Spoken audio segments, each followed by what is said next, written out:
Holy shit. The wealthiest people in the world are parking their money in Bitcoin. Now, of course, this is just my opinion. I'm going to show you a video from the amazing, God rest his soul, Charlie Kirk, where he talks about the wealthiest people in the world are parking their money in Bitcoin. What I loved about Charlie Kirk was his ability to use logic, not hype, not emotion. He was just logic. He stayed calm with facts, figures, numbers, logic. And Altcoin Daily reposted this, and it reminded me how grateful I am to have a logical circuit. I do my investments based on logic, not on price predictions, not on hype, not on bullshit, but what is logically actually happening. So it's time to take conspiracy hat off, put your logical circuit on. I'll show the video first. I'm going to break down my logical circuit and the facts, figures, numbers, logic. And then again, on every video, incessantly, in nauseum, I'm going to repeat to you exactly what I'm doing. I don't care what you do. I hope you do your own research, but this is the era of authenticity. I'm going to share with you exactly what I'm doing so you can come back to my videos and measure my success. Am I going to get it all right? No, but the ones we did, well, we did pretty damn good from 2020 to 2025, freed our family financially. Now we're about to build generational wealth by 2030. So watch the video first, and then I'll come back and share with you my logic and what I'm doing.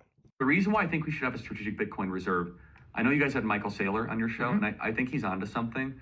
There is something called like the mass adoption theory, which is over a period of time, like the English language, US dollar, things just catch on and they're just kind of volitional and there's no stopping it. I think Bitcoin is that. You got to watch out though. Quantum computing could potentially crack cryptography. But if they do that, then they're also cracking bank accounts. Right. And stock trading yeah, accounts. So quantum is the only asterisk on all this.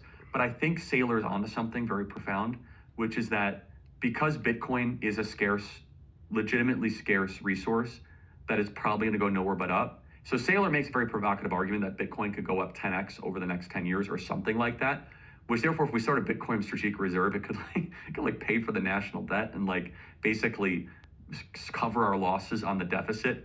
But I think that I think the United States government should be invested in crypto without a doubt. I tend to agree with Michael Saylor that it's more likely to go to 1 million than 0. Yes, I think that's right.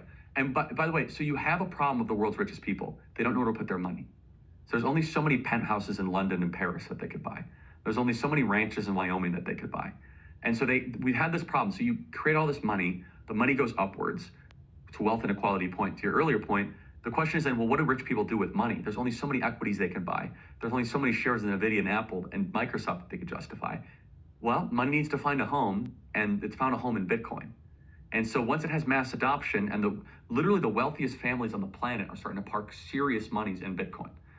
Families in the world are parking their money in Bitcoin. Okay, so let's verify that. So I want